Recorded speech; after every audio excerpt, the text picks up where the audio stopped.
Rester branché n'est plus simplement un luxe, c'est devenu une nécessité. Et Subaru l'a bien compris avec son système d'infodivertissement et de navigation avec écran de 7 pouces.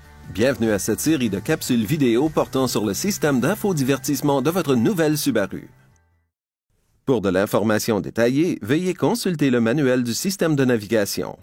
Vous trouverez ce document dans la boîte à gants ou vous pouvez en télécharger une version PDF sur subaru.ca.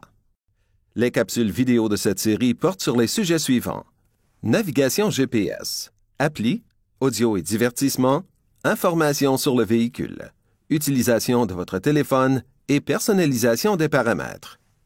Cette vidéo vous présente un survol des généralités et des paramètres. Allons-y. Examinons rapidement le système. Pour activer le système d'infodivertissement, démarrez la voiture ou mettez le commutateur d'allumage à la position des accessoires. D'abord, il y a un bouton pour le volume et pour le synthoniseur, une fente pour insérer les disques et une touche d'éjection des CD. On trouve aussi une fente pour carte mémoire SD. De même que des boutons pour activer l'écran d'accueil, la carte, les applis, l'info et le balayage. Ces mêmes fonctions peuvent également être lancées à partir de l'écran tactile capacitif haute résolution. Pour un accès facile et sécuritaire, certains boutons sont placés sur le volant.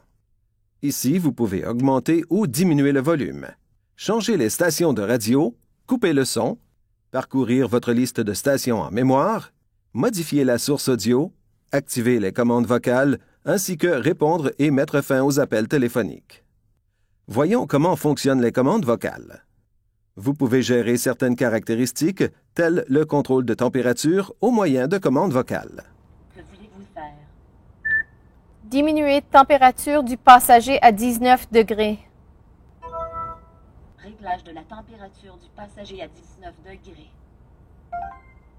Les commandes vocales vous permettent de garder les yeux sur la route. Maintenant, mettons en route le système d'infodivertissement. Au moment de la mise sous tension, un avertissement de sécurité s'affiche à l'écran. Lisez-le, puis appuyez sur « J'accepte ».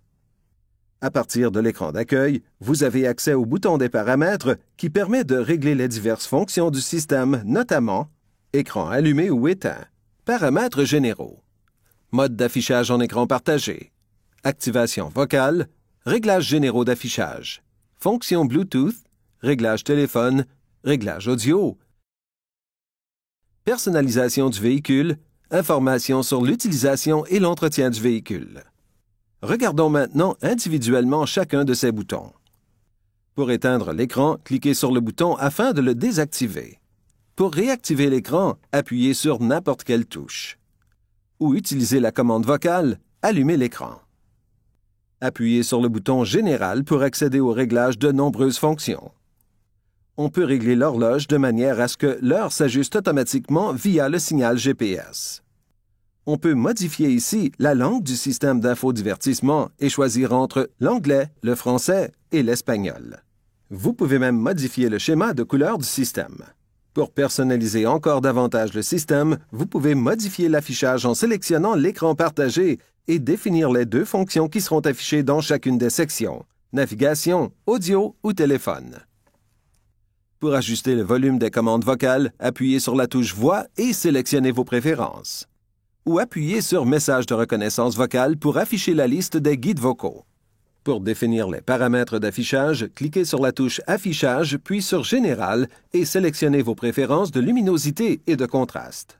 Vous pouvez même modifier les paramètres d'affichage de la caméra de recul. Cliquez sur Affichage, puis sur le bouton Caméra et modifiez la luminosité, le contraste, la tonalité et la couleur. Et enfin, cliquez sur la touche Bluetooth pour jumeler votre téléphone ou supprimer un appareil préalablement jumelé.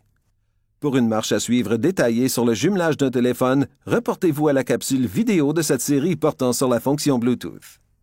C'était un survol du réglage des paramètres. Vous pouvez maintenant mettre le système à votre main.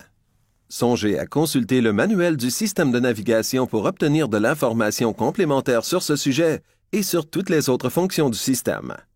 Merci d'avoir été à l'écoute et ne manquez pas les autres capsules vidéo de cette série portant sur le système d'infodivertissement de votre nouvelle Subaru.